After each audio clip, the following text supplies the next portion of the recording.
How does an entire economy actually work? Not just money, not just banks, the whole machine. Every morning, billions of people wake up, go to work, buy coffee, manufacture cars, build houses, invest money, borrow money, pay taxes, and somehow the economy keeps moving. But every few years, something breaks. Prices suddenly explode. Businesses collapse. People lose jobs. Governments panic. News anchors start using words like recession, inflation, and crisis. Here's the strange part. The economic machine isn't actually that complicated. If you understand just three simple forces, you can explain almost every economic boom. By the end of this video, so let's see how the economic machine really works. Everything begins with one simple idea. One person's spending it becomes another person's income. Imagine a baker sells a loaf of bread. The customer spends $5. The baker earns $5. Later, the baker pays the farmer. The farmer pays a mechanic. The mechanic buys groceries. The exact same $5 keeps moving through different hands. Money doesn't create wealth by sitting still. It creates wealth by moving. Now multiply this tiny example by billions of transactions. That constant flow of spending is what we call the economy. But spending doesn't happen randomly. It comes from two sources, income and credit. Income is straightforward. You work, provide value, and someone pays you. Credit is different. Credit is spending money you don't actually have yet. Suppose you want to buy a car today. A bank lends you the money. You drive away immediately while promising to pay it back later. That sounds simple, but something important just happened. You increase today's spending by pulling tomorrow's money into the present. Millions of people do exactly this every day. Families buy homes. Companies build factories. Students pay for education.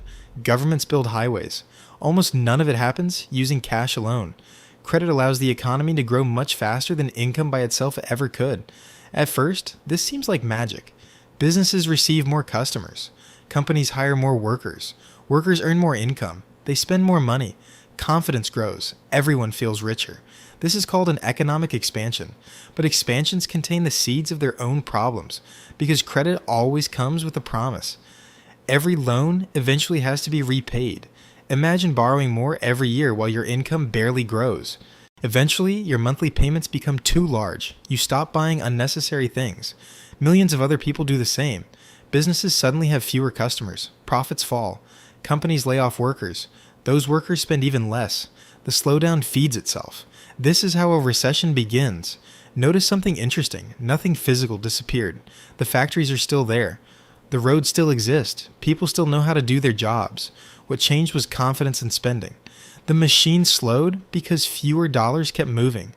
Governments and central banks now face a difficult choice. One common tool is lowering interest rates. Lower interest rates make borrowing cheaper. Families buy houses. Businesses invest again. Spending returns. The machine begins moving faster. But what happens if interest rates are already near zero? Then central banks often create new money electronically. Many people call this printing money. Creating more money doesn't automatically create more goods. Imagine a town with 100 apples. If everyone suddenly has twice as much money, the apples didn't become more valuable. The money became less valuable. That's inflation. Governments cannot simply print everyone rich. Real wealth comes from producing more goods. Money is only the tool we use to measure and exchange value. History repeatedly shows this lesson. Countries that create money much faster. Economies that steadily increase productivity. So if the economy is really just people spending, why does it feel so unpredictable? Millions of individual decisions combine. Every purchase, every investment, every loan. Sometimes those gears speed each other up, sometimes they slow each other down. Together they create the economic cycles. The next time you hear someone say, behind every headline is the same simple machine, people earning, people spending, people borrowing, people producing, the details may change. Once you understand how that machine works, the world's biggest financial mysteries suddenly become much easier to explain.